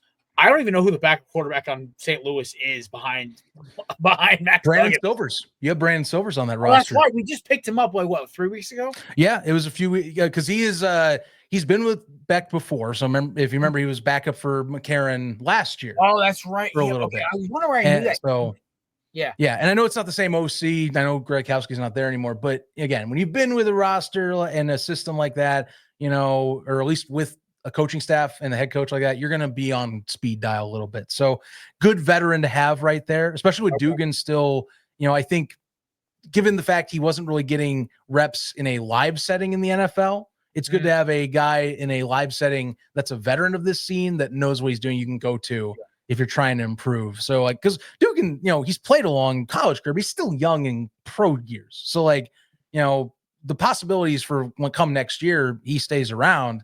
You only hope you keep growing his game a little bit with the same personnel, because unless Beck gets a really good college offer or something, stakes his staff, I don't see them moving on from him. So. But yeah, I mean, that's the thing. Like Silver's over in St. Louis. If you're looking at Birmingham, I mean, Jesus, Birmingham's got Magoo, who's already back, but he was off for the week. Jamar played a really solid game. Yeah. And then you also have Case Cookus you can go to if you want. Danny Etling, I just mentioned. And then DC, DC could keep going with Ta'amu for the sake of MVP race, if that's a thing, depending on how they want to play that. But there is a valid argument that they go to their backup, which I'm spacing right now on who the backup QB for DC is, because I have not been keeping the tabs with that. So bear with me. But, all that stuff's on the table. There's nothing to play for now. Like you are locked in, and that's a damn shame, because I know the league kind of did this to themselves. They really did. I know that venues are venues, but not having any legitimate backup plan or solution to this. If you're talking fairness of game, yes, there's a monetary incentive. St. Louis would sell a ton of tickets. Yeah. I get it. But if we're talking like legitimacy, seriousness, it's kind of hard for me to look at that when like we have open playoff discussion and for a fact that we're going to these venues, there's nothing to play for. My other argument is like, the one thing that sucks is like only 14 make playoffs. I guess it's only an 18 league, but like, maybe like give like the last two teams in each. Let's say, all right, so like the bottom two are like the Roughnecks and the Renegades, right? Both are like other divisions.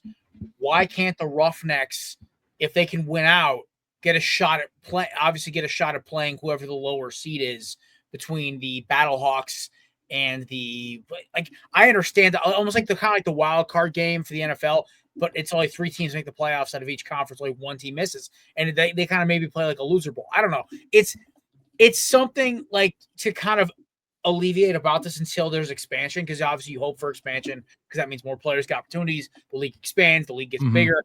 We obviously all want that. But like I feel like in this aspect, this is where like they kind of have to start thinking about maybe we should add a 5th and 6th team to the playoff, only to keep everyone honest. Like, I get it. Let's say St. Louis and Birmingham next year, St. Louis and Michigan or whatever, are like 3 games ahead with 2 games to go. Okay, fine. Sit your starters. That's totally fine. But if you're the 2nd seed, you should keep playing, because if you have a shot to catch them and not have to play a 3rd seed team who might be like 3-7 and might just get a lucky field goal and knock your butt out of the playoff, sure, you have that incentive. So to me, I think they need to give a little more like, hey, listen, you can't slack off here. Like there's a legitimate reason why you have to finish all 10 games. It's a 10-game season, not a 17 game. I think they should have the incentive to keep going. But I mean, obviously this is all hearsay and hypothetical, so we don't really. Well, it's hypothetical, but I think it's good hypothetical because the thing is, this is becoming, and it was a little bit of murmur, grumble type of stuff with people last year, where we're going, all right, whatever, venues a thing. Hopefully they find it something else. Because again, it was last year was a merger year. Yeah. What can you do? You just got to ride with that a little bit. Whereas this year, it's like, okay, you had more time. You had a whole full off season time. You knew these were hurdles last season and have been in prior seasons. Why are you not at least having some sort of contingency planned, or was this never even discussed? And now you're like, okay, we need to that's another put this on the list type of item for what we can do. Because I think we need to have a solution or talk solutions. Because you're right. I don't think that's crazy to consider. And even if we're talking on the sake of fan base engagement, why not consider 2 more rosters? Because then you have more to play for as well. I think you can keep fans maybe a little more engaged with like a wild card setup, and you can reward that number 1 seed by getting a week off. This year, they're actually giving a week by between the playoffs, no matter who's off. So this year, they're not going like, I know I said the back-to-back week 10 and then the playoffs. there is a weekend between that DC St. Louis rematch. So you don't have to worry about, okay, we just watched you play crap. Now we got to hope we didn't give too much of the game plan away. Now we can kind of give some uncertainty, maybe double guessing and second guessing yourself as well. But, there's got to be some talk. I like the options as well of considers maybe not for the whole playoffs or something, but, I feel like a neutral site should have been an option if you were having issue, or an alternative site should be an option if you're worried, like as a contingent, something that's someplace that maybe is at least enough available and close enough to get fans in a stand if you wanted to. The worry is, though, and we've seen it because as you may have seen in a report from our own James Larson on PFN, they tried changing the playoff format this year, mid-season, to possibly where it would be top seeds were to qualify, and then it would, after that, go best record. So the idea was, it doesn't matter the conference, as long as you won your conference you're in, whoever's the highest records then goes after that, which the CFL does this.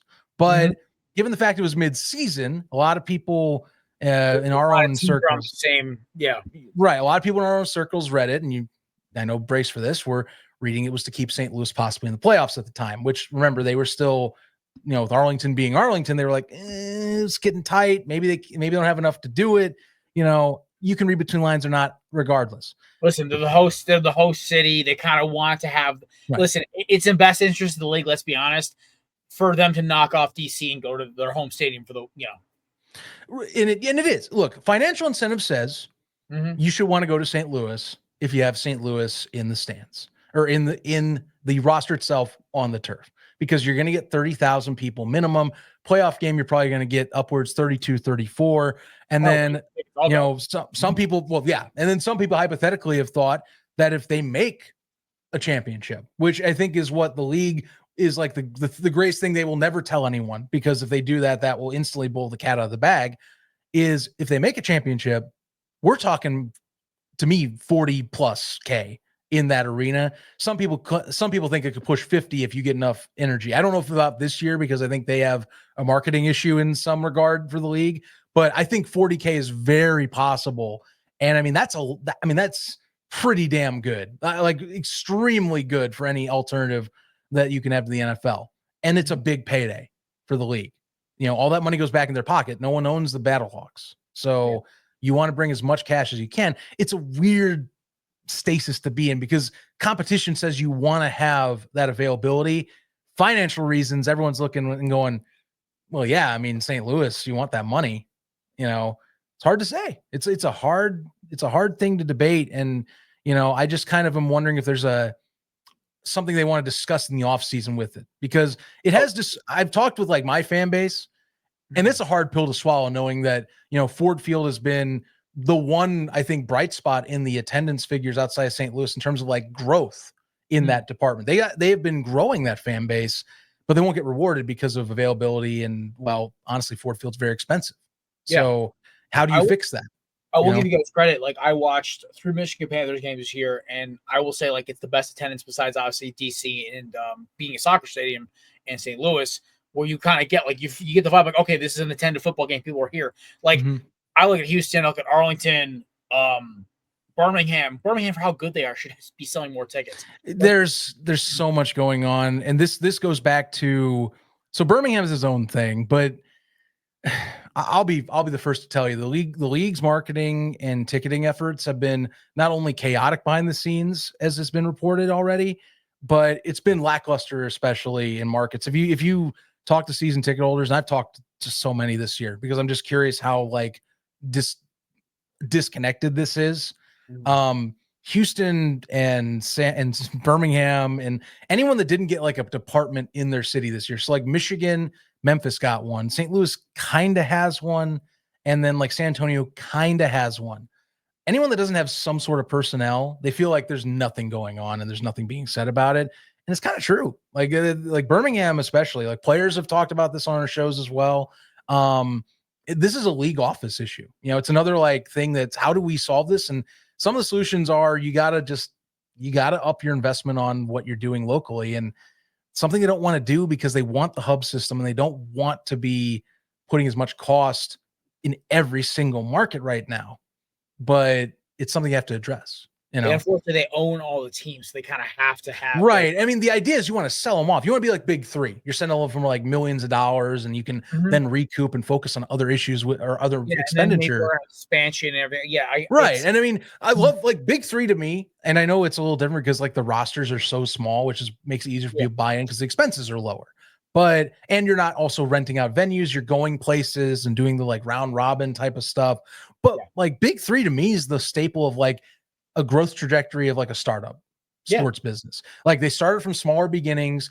You know, there were some rough patches for the first few years, but like they found their stride. They got a great TV partner in CBS. They've gotten to it now. Like the Big Three during the summer is one of my favorite things. Yeah, it's a great product. It's gotten better ratings over years. It's gotten more of like the stars, but like not like selling out for like the names. Like these guys are playing like hardcore basketball out there. And I love the mechanics of the game with the half court and the 4-point fireball and like all that. They've done a great job. That's the staple for a startup. And I'm wondering if the UFL is looking at that and going, that's maybe the trajectory we need to get if we want to start selling and getting millions back. So we can, because once you sell a franchise, you take a large expenditure chunk off of your like accounting books. So you can then recoup it and put it somewhere else, or not, maybe not even put it somewhere else, but just make it less red. Because the more you can prove to Fox and Redbird and all these teams and all these people that own, Disney apparently has some sort of stake in this too, that you're moving somewhere, you're going in a direction positively, the more that they're going to commit and keep going. That's the thing now, with year 3 coming up, like even more so than this year, big year ahead, because they're going to have 2 full years of prep and they need to show growth. They can't have another year of downward on certain metrics, and I'm hoping that, and I think ABC in particular and them are hoping that it's going to be a big championship as well. But yeah, a lot of stuff in play, but it's been good football. It's just, it's up to the business to figure out its own things that it's stepping on. Well, Danny Garcia, I need a job. I'll happily work in your marketing. Please, hey, us guys. I got a bunch of PFN guys. We will I would love. Yeah, we'll happily all work for y'all. I'm willing to move. I literally have one dependent. He's got 4 legs and he's got white fur. That's so like literally, I'll go wherever. Like literally all the places, and maybe except Michigan, all the places in the entire UFL. Like I'd move Michigan, DC. I'll hold off on, but all other 6 venues, I'd happily live there. I might live outside of Memphis, but still, I'll take the job. Last thing I'll say is 1, I think it's still gonna be a great playoff, and 2, Maddie, Nate, before we let Zach go, because obviously we've gone for like a solid 45 on him. You guys have any questions before we let this kid roll off, because he's killed it tonight as usual? No, it's more of a fun 2-part question. So I guess first part, what is your most surprising team in a positive way? What's your most surprising team in a negative way? We've seen some teams last year, like DC, I believe was 4-6. Now they're 6-2. The Brahmas were, I believe, 7-3. Now they're 1-7. Stallions are 5-3. We're once 9-1. So who surprised you in a good way, and who surprised you in a bad way? Easily good way is DC. And it was, I wasn't sure if they could replicate the 2023 experience. Now, credit, it has not been that way. Abram Smith has not been the same Abram Smith he was 2 years ago, coming off ACL injury. They've leaned a lot in Jordan Ta'amu. And I think the question was, is Jordan getting better? Is Jordan Ta'amu able to lead an offense himself and be the offense without having to kind of need that second piece in the run game? Because last year it was definitely, they didn't have a run game and they were way disconnected on passing game whatsoever. Credit, he was banged up too. They did a lot of stuff this year in revamping the offensive line. I think that's part of what's helped a lot as well. But yeah, it's DC easily. That defense is still killing it. And I think also Shane Harris stepping up to the plate in the way that it was, to step in for Coach Barlow and to be able to go in and kind of just run the ship and keep it on assignment, and not have it like kind of like how you see with like Memphis, or with even how we've seen with San Antonio, where things have just been feels like chaotic in a way. Very well done. I have to get a lot of props to him. I know that Becht is up there for Coach of the Year. I think it's between him and Harris for who's going to get that nod. Harris, to me, I feel like because of some of the circumstance, I think he gets like a half step right now. But I mean, kudos to them. DC easily gets that nod for most surprising. And then I already mentioned him, San Antonio, least surprising. I mean, credit you, I think most surprising negative way.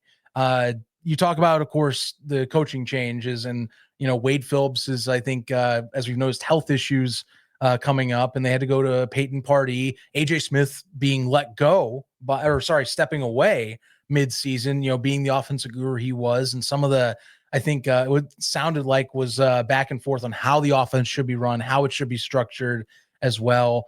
So a little chaotic, and then it's not the same San Antonio. They did a lot of changes to that roster, partially due to just some people not coming back. Garbers didn't return. They brought in Kellen Mond. I think they had a lot of faith that Kellen Mond was going to be that, guy that wasn't just going to be a system guy in a way like Garbers was, but like elevate above that. And I think it's just been the combination of what the offense wanted to be under AJ that, between him leaving and the changes with that they just have not been able to find an image. Kevin Hogan's been, I think, solid, but that defense in particular that he has on the Albertson side to kind of support has not been doing its part. It's been gashed for runs and passes all year. Not at all living up to the standard of a Wade Phillips coach defense. And credit again, Wade not being there's one thing, but even before Wade was knocked out right now indefinitely for health reasons, it's not as well constructed as it was the previous years, and they've been getting blown off the ball. And if you're not doing any of that right, and that's obviously an issue where you can get run on and you're getting easy throws on the outside where corners are not stepping up like they used to in the previous season. Yeah, I mean, it fell apart real quick. I think a lot of people had hoped that the Brahmas would continue that trajectory, and just a lot of things didn't go right. And I think it's amazing how many questions they have going into next year because of this. I think a lot of people had no qualms on thinking there was uncertainty about that roster and that coaching staff. And now, like, they have one of the biggest what ifs or what's going to happen next season in terms of what are they going to do with the coaching? What are they going to do with addressing obvious flaws on defense and restocking that defensive side of the ball? So yeah, it's shocking, but San Antonio has not lived up to the hype, and there's obvious reasons for that. And that defender's backup quarterback, I'm thinking of, I think it's Matt DeLillo. Yes, it is. Thank you for that. I started looking it up, and then I got back into the groove, but thank you very much. Yeah, but it's crazy because like Jordan, I mean, you talk everyone else in the league really pretty much has relied on their backup. DC's really the only one that's like you don't have to think about because Jordan's just been that steady, or the coaching has let him be steady. Because I mean, we can talk about Mike Nolan deciding to step on toes and play this QB game and whatnot. But yeah, just because Jordan's been great, he's been healthy, and no reason to worry. 248 yards a game and 50 just chaotic in terms of completions. That's all you get with him. But it's good. It makes for fun TV. Yeah. Since San Antonio needs a quarterback, shoot. Yeah, Nate, they're going to, I don't know. Like maybe Mond improves with a different OC. I'm not sure. But here's the thing. They can at least try and like bring in a base, go through the draft, maybe see who comes out of free agency. Because I think what we saw this past offseason, I hope it happens again this year, is they go back to the NFL and they go, hey, we got Max, we got Kellen last year. Who else are guys that have been here for maybe like a few years on practice squads that I think they're like, hey, we can give you actual reps. Do you want to try the reps now? Tommy DeVito, please get him off my team. Carson Wentz. Dude would light Could up. Could you imagine? Could you imagine if he goes there? Battlehawks, they will go undefeated and win the UFL. Oh my God. Give it like 3 to 5 more years. Zach Wilson will be there. Yeah, they're going to start like NFL players who literally just can't read a defense, but they're like, all right, we'll go play the UFL. Like I've been saying it since he got drafted. There's 3 guys who I think would dominate the UFL: Zach Wilson, Daniel Jones, and Carson Wentz. They would dominate for physical talent alone, with the arm strength, of mobility. These guys will be dominating, but their egos are getting in their way. So congratulations on being a backup for the rest of their career. Like guys like Chase Daniel back in the day, or Case Keenum would have been an electric factory. Oh, like, yeah. A.J. McCarron was one of the best quarterbacks in the XFL. He was a career backup. Guys like this, yeah, there's a little bit of a slight talent drop off because the best guys go for the biggest contracts for now. But like the XFL, UFL is growing now because I said XFL. Get the big go after. Say, hey, listen, we'll give you a little extra money. Like tell the Rocket Danger, say, hey, listen, we'll give you a little extra money on top. Come here for a year, build your skills. Look at PJ Walker, he got his new contract. Well, and you notice, and quarterbacks don't get a specific pay scale. So that's something that they backed off that after 23. The UFL stuck with everyone gets paid the same. So you are not doing a quarterback pay scale. And that's one of the downsides of having a unified, everybody owns all the teams. Unless you guarantee you're doing that, everyone's going to get the same dollar. It doesn't matter what specific position you're playing. And, it can, for like a sake of like trying to attract a talent, especially QB being such a star-studded one, and one that I think would bring in guys that are like practice squad guys that maybe they get paid the same, but they get to put the reps on tape. That's something I think that's up for debate and I think needs to be discussed. But it's also curious because you did sign a CBA. That language wasn't in there. So you'd have to possibly redo, or you either have to re-up the CBA or you have to hope that the league is around post-2026 where you're negotiate a CBA that allows for that language in there or more freely opening negotiations. So, I agree. I think it's something I'm curious about because I want to see that next wave. No joke, Nate. If Tommy DeVito made it, that would be hilarious. I would love, but in a way that I would love the marketing of it, because you would market the hell out of it for the fact that he got so much clad in the NFL for his background there in New Jersey and just the history of himself and the lore. But yes, those are the players they're looking for. Jason Bean has been thrown around so much this year too as a guy that like people want to see him go there as well. He's on the Colts. He's kind of buried on that roster. Maybe he's going to get a shot because of how crazy it is this year. So like, that's the difference. But like, it got to the point where RJ Young for Fox Sports, for previewing the season, because Memphis drafted Jason Bean, he previewed that Jason Bean was on the roster. That's how much hype he was getting, to the point where he got called out for it. It's like, no, Jason's in Indianapolis. I know he got drafted to Memphis, but remember, the UFL draft is like the CFL draft. It's mostly a rights draft. Like every draft is, but it's mostly for rights. You're not guaranteeing that everyone's going to sign here. You're likely going to at best get like maybe 40 to 50% if you're lucky. Most of these guys get the rights. You save it just in case for a rainy day. I mean, Malik Cunningham, for God's sake, is a Stallions rights held right now. And I don't see him going to Birmingham anytime soon. And he even went as far as say in his draft interviews, he's like, I've never heard from them. I don't want to deal with them, blah, blah, blah, blah, blah. So you're holding on to it just in case, or if you are certain that it's going to be a UDFA that you can sway it over. So, Well, there's listen, in college football, we know there's no shortage of talented quarterbacks. Oh, not without a doubt. And look, leagues like this, they provide opportunity to get you that stuff. It is pro football. Like that's at the end of the day, it's pro football. It becomes what like Warren Moon and Kurt Warner needed, where like they needed an extra couple years to kind of get their name out there. Now they're like both of them are Hall of Famers.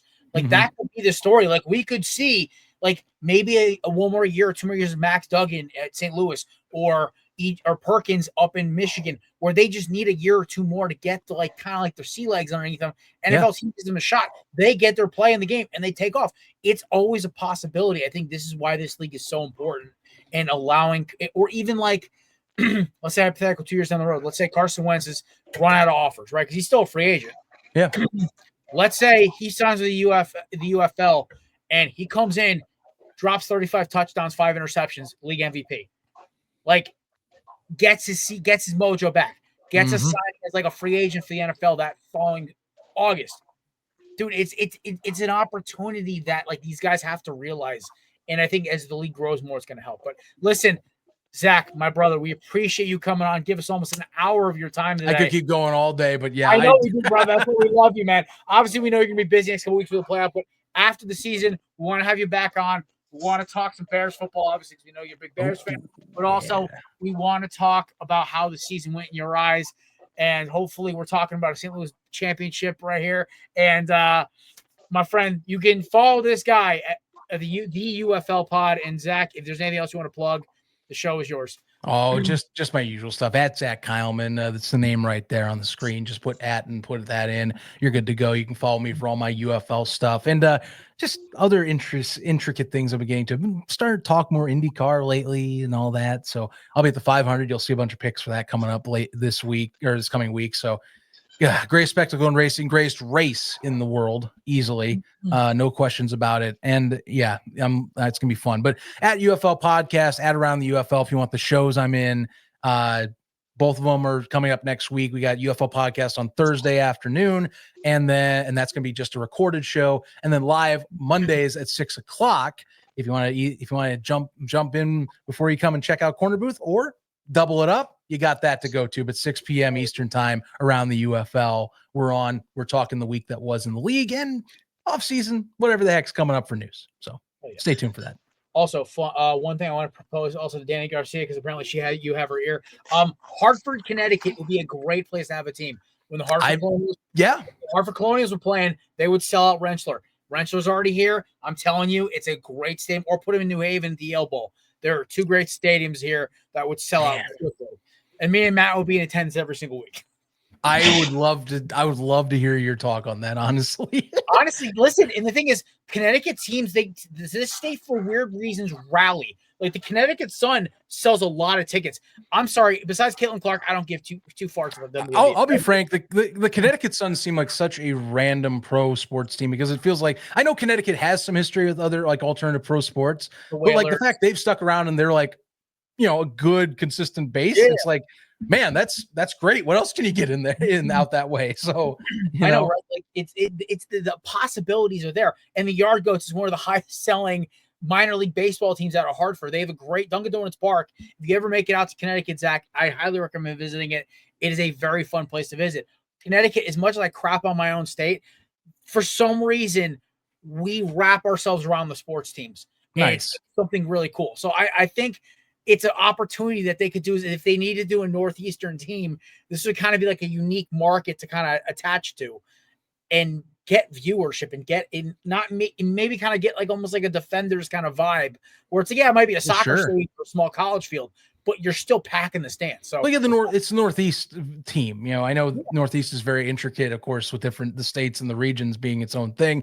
Me jumbling it would be an insult, but like it would still be a place to go. I think that's the thing. Like call it the New England, like the New England Rebels or something like that. Like seriously, New England Chowders. New England Chowders. Yeah, New England Rebels, right? Like station them out of Hartford. Don't give Boston another damn team because nobody wants to go to Boston anymore. Anyway, it's such a pain in the butt. Going to Hartford's easy. Hop on I-84 off, and it's just right there. Rentschler Field is right off the highway. It's an easy pull. Or 95, Yale Bowl's right there. Test to it.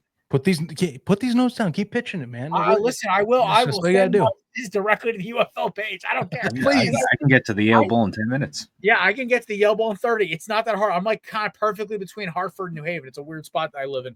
Anyway, Zach, brother, we love you. Thank you for coming on UFL Podcast. Check them out. They just dropped an episode today. We'll be back Thursday. We'll probably be talking if I'm in pain or not for my Timberwolves, hopefully winning against Oklahoma City. We will see you guys Thursday. Peace.